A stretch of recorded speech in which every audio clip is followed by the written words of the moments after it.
las situaciones que se dan en la montaña, la gente que se va a escalar un cerro se pierde, tiene un accidente, no toma las precauciones necesarias. Y hay otra situación que también hemos visto con frecuencia, lamentablemente, sobre todo sobre el final del 2024, ahora en el 2025 continúa la situación, que es la seguridad vial, los accidentes que hay especialmente en el corredor internacional. Es todos los días. Con el exceso de tránsito que tiene para esta fecha especial el corredor internacional, la ruta 7. Entonces hemos visto de camioneros que le han dado ataques bueno, y han terminado produciendo algún accidente, hasta imprudentes al volante. Así que vamos a hablar una vez más con Héctor Reutemann, que es especialista en seguridad vial, para reflexionar un poco de esto, a ver si continuamos con el tema educativo, sobre todo, a ver si podemos prevenir un poco más de accidentes. Héctor, ¿qué tal? Buen día, aquí Natalia y Antonio los saludan. Buen día. ¿Qué tal? Buen día, chicos, ¿cómo están? Muy Bien, muy bien, tratando de reflexionar, recién hablando de la gente que se pierde en la montaña, que tiene accidentes, pero hay una cuestión que a veces conocemos muy bien, que son nuestras rutas, y así todo cometemos errores o excesos, infracciones, y terminamos contando una mala historia, ¿no? Sí, la verdad que hay muchísimo accidente que se ha escuchado en la montaña, de tránsito, y entonces ha sido motivo de crónica permanente por parte de los medios de comunicación, y bueno, y en lugar de aparentemente reflexionar, los conductores que se lanzan por el corredor a llegarse hasta alta montaña o a cruzar hacia Chile, parece ser que insisten en querer ser nota periodística, y entonces que continúan cometiendo muchos errores.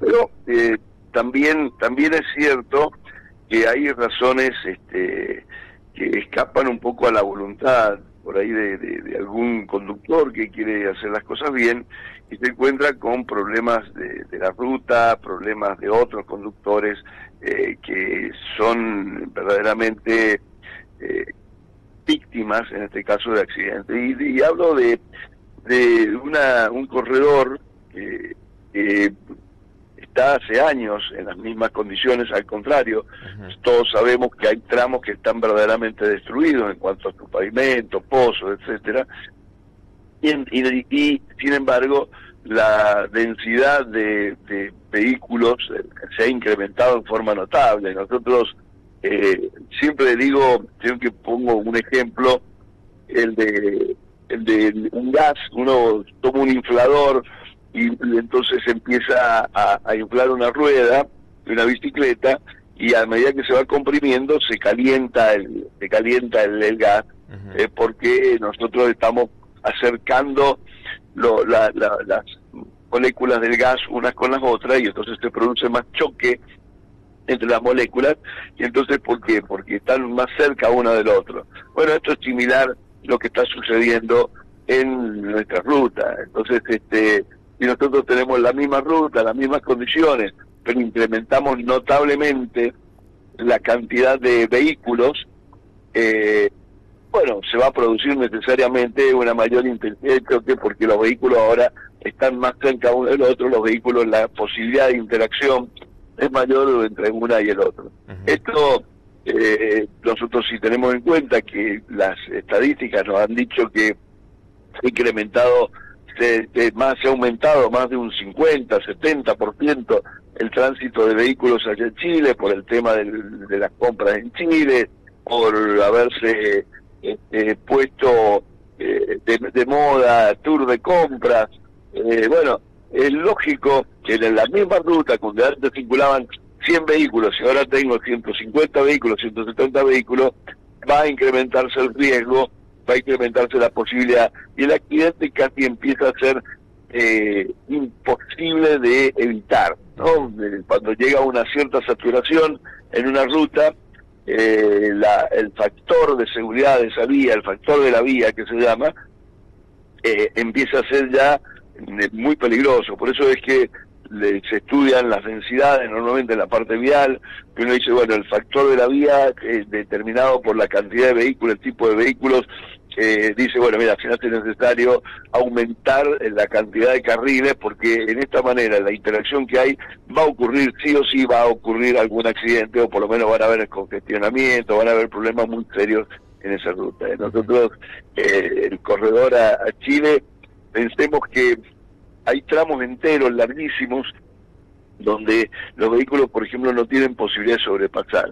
Esto es una cuestión natural, empieza la gente a ponerse nervioso, hay falta de controles de la relación peso-potencia, esto es, hay camiones que van muy despacito, o vehículos que todavía van muy despacito, y se empiezan a encontrar con que un conductor que va atrás de otro, durante 1 kilómetro, 2 kilómetros, 5 kilómetros, 10 kilómetros, 20 kilómetros, y bueno, llega el momento en que decide arriesgar, dice, no me voy a lanzar a pasar, y bueno, y ahí ocurren muchas veces estos errores, estos choques. Por poner un ejemplo, la isla sur de Nueva Zelanda es una isla que es muy así como sería nuestra montaña, muy llena de curvas, muy accidentado, pero y tiene, la mayoría de esos caminos no son doble vía, son una única vía con un solo carril por mano, pero prácticamente 10 kilómetros en forma casi exacta, o sea, puede ser 9, puede ser 11, pero cada 10 kilómetros todos los conductores saben que se abre una segunda vía para paso, una vía de adelantamiento, donde si yo voy detrás de algún vehículo, yo sé que solo tengo que esperar unos minutos, un ratito, y voy a poder adelantarme porque se abre una vía que me permite el paso. Nosotros tenemos de eso solamente en el camino acá a Potrerillos, hay una zona donde se abre un carril, ¿cierto?, al costado, y permite aliviar estas circunstancias. Pero se prometió ya hace bastantes años, hace como 20 años, 15 años, prometieron que iban a hacer toda una serie de de vía de adelantamiento, de carril de adelantamiento, en todo el trayecto hacia Chile, necesario, hiper necesario por las circunstancias, por la densidad, por el tipo distinto de interés de los vehículos que circulan, y nunca se hizo. Entonces, bueno, tenemos esta situación, insisto, donde hay vehículos que están circulando en forma muy lenta, porque hay muchos distintos intereses, que este es otro de los problemas que mencioné recién al pasar. Pero ¿cuál es la cosa? Un señor está muy apurado porque quiere llegar a Chile muy temprano para poder pasar y evitar las colas. Otro señor va de paseo a la montaña porque un turista que no quiere pasar a Chile pero quiere llegar hasta las cuevas o quiere llegar hasta Puente Inca. Otro señor va a un micro con un tour de compra que quiere ir y dejar la gente allá en Chile y volverse.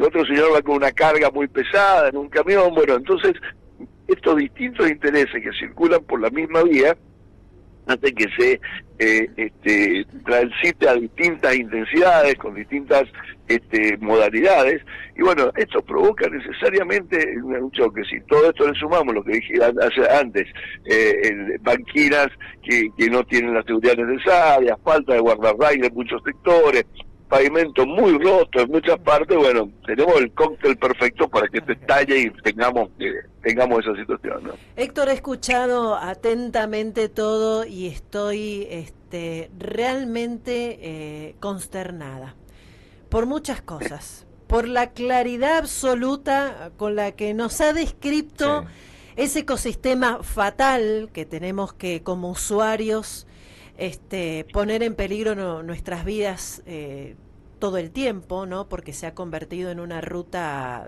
ya diaria, atemporal, porque no es ni de verano ni de invierno, es todo el tiempo. Y lo que más me asusta, Héctor, es que esto no tiene una solución próxima, ¿no? Exactamente, la palabra clave la has dado cuando dices próxima, ¿cierto? O sea, porque solución hay, es muy claro, es inversión, una gran inversión, se mejoran un montón de aspectos, pero el tema de próximo, todos sabemos que primero, no hay una posibilidad de decir, bueno, mirá, en 3 meses vamos a tener solucionado estas obras que yo mencionaba recién de carriles de adelantamiento. Todos hemos visto que una obra magnífica que se está haciendo, por ejemplo acá la Ruta 82, lo que es el Corredor del Oeste, la Ruta 82, acá en Mendoza, bueno, hace 3, 4, 5 años, no sé cuánto hace que se está trabajando, y eso se había empezado todavía con una licitación previa de cuánto tiempo antes, que estos son procesos muy largos, y mientras tanto, obviamente, nos vamos a encontrar con estos problemas. Y además, la simple apelación a la gente para que manejen con más criterio, sí es bueno, es necesario, más control, evitar una serie de cosas, pero todos sabemos que el error humano existe, o sea, el error es propio de la naturaleza humana. Si nosotros no tenemos en cuenta que existe el error, no entenderíamos por qué Chernobyl explotó, por qué Apolo 13 se cayó, por qué Fukushima a los propios japoneses se les inundó cuando tuvieron un maremoto. Entonces, estas cuestiones, nosotros tenemos que pensar que todo esto que he nombrado, obras de ingeniería con 1.100 ingenieros, sistemas de seguridad doble, triple, cuádruple, no obstante eso, se producen accidentes. Entonces, ¿por qué? No, se equivocó porque había una gomita que faltó y el otro no, porque movió una llavecita en el sentido que no era. Bueno, todas estas situaciones son las que hacen que nosotros tengamos que pensar que el error va a estar presente. Entonces, más allá de las necesarias mejoras en la conducta de quienes viajan por estas rutas, nosotros tenemos que pensar que deben establecerse medios de seguridad en forma de guardarrail, de contención, de carriles adicionales, de una excelente señalización que no la tenemos, y finalmente de controles para que podamos asegurar que ese error o las consecuencias de ese error se minimicen. Nosotros tenemos túneles en la zona esta donde hemos visto que túneles con salidas en curva, cierto, sumamente estrecho, pero que no tenemos una señalización adecuada que nos diga acerca de la peligrosidad de estos túneles. Tenemos curvas famosas donde hemos visto a lo largo de los años enorme cantidad de accidentes en el mismo lugar.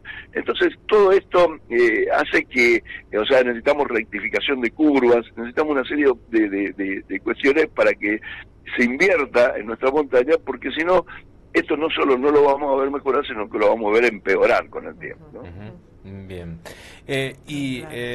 Respecto de las estadísticas, porque Mendoza me imagino que no es una isla dentro del país, ¿a nivel nacional más o menos está sucediendo lo mismo? ¿O aquí en Mendoza se da esta particularidad de esta ruta con estas características especiales como es el camino internacional hacia Chile? No, se dan en rutas de alta densidad de tránsito, se dan estos valores espantosos. O sea, nosotros tenemos hay vías, claro, con otras características totalmente distintas, corredores de Santa Fe, Córdoba, Santa Fe, Buenos Aires. O sea, hay una serie de rutas donde siempre escuchamos a veces la autopista de la muerte, el corredor de la muerte. Sí. Bueno, existen rutas con altísima densidad donde ocurre esto, porque justamente cuando nosotros ponemos en un mismo lugar una cantidad importante de vehículos, y vamos a tener interacciones entre los vehículos que van a terminar provocando estos accidentes. Entonces, en todos estos casos que hace falta un mejor diseño de ruta, una mejor autopista, un control de relaciones de peso-potencia. Nosotros, mire, hay un tema que había dejado de lado en esto, pero se minimiza. Acá fue famoso, vilipendiado por muchos de los políticos cuando querían hacer campaña, que es el tema de la revisión técnica. Seguimos insistiendo en que no, que la revisión técnica de los vehículos es un tema para sacarle plata a la gente, etcétera. Pero claro, después nos encontramos con que ocurren accidentes y cómo estaban esos vehículos, y no sabemos, pues no, de la revisión técnica se hicieron 60, 70 mil vehículos, creo que se llegó como máximo durante el 24 a 90 mil vehículos, sobre un parque de 600 mil vehículos, o sea, un 15% de vehículos revisados, y hay un 85% entonces de vehículos que no sabemos en qué condiciones se encontraban. Entonces nosotros vemos todos los días, y ahí les pongo, chicos, un caso que todos los días estamos escuchando, lamentablemente tuvimos que ver antes de ayer un caso terrible de una señora que iba manejando, se dio vuelta, un vuelco en solitario, se murieron 3 personas. Entonces, a ver, el análisis yo escuchaba de policía científica, dijeron no, aparentemente se ha quedado dormida, se fue para la izquierda, después se fue, y no sé si fue realmente eso, porque tampoco se han realizado peritajes sobre el estado de los amortiguadores del vehículo, sobre el estado de la dirección del vehículo, claro, sobre el estado de las luces del vehículo, como para ver verdaderamente si ocurre esta situación. Porque yo soy presidente de la Asociación de Peritos Judiciales y soy perito judicial en accidentes de tránsito hace 40 y tantos años. Entonces, la idea es que aparentemente hay una epidemia de sueño en la Argentina, y entonces todos los conductores que se quedan dormidos, que vuelcan en solitario, son que se quedaron dormidos. Y no, tenemos banquinas pésimas, pésimas, y vehículos con amortiguadores en muy malas condiciones. Entonces, ahí tenemos nuevamente un cóctel explosivo. Esta persona se distrae, va andando, de repente se distrae porque miró para atrás, porque miró el móvil que se le metió entre las piernas, se le cayó, iba tomando un mate y se miró para el costado para pasarlo, ¿no? De cualquier cosa de esta, donde puede ser una imprudencia o no, se desvió medio metro hasta y tocó la banquina, y ahí nos encontramos como la banquina estaba metida 30 centímetros más abajo, era irregular, se asustó, pegó el volantazo, y cuando pegó el volantazo, con unos amortiguadores en muy mal estado, que estaban saltando, se clava la rueda del lado que apoya, y empieza el vehículo a hacer un zigzag que termina, que se va incrementando, y termina volcando y con este resultado. Entonces, no digo que este haya sido el caso que pasó antes de ayer, pero digo que hay innumerables casos que estoy muy convencido por la forma en las huellas, por las reacciones, por la forma abrupta en que pasa eso, que no es que se quedó dormida la persona, es que hubo un accidente que de una naturaleza que no lo pudo controlar a su vehículo, y al no poder controlar su vehículo por este cúmulo de razones, cierto, terminó produciéndose un vuelco. Entonces, estas situaciones son que nuestras estadísticas en muchos de los casos son mentirosas.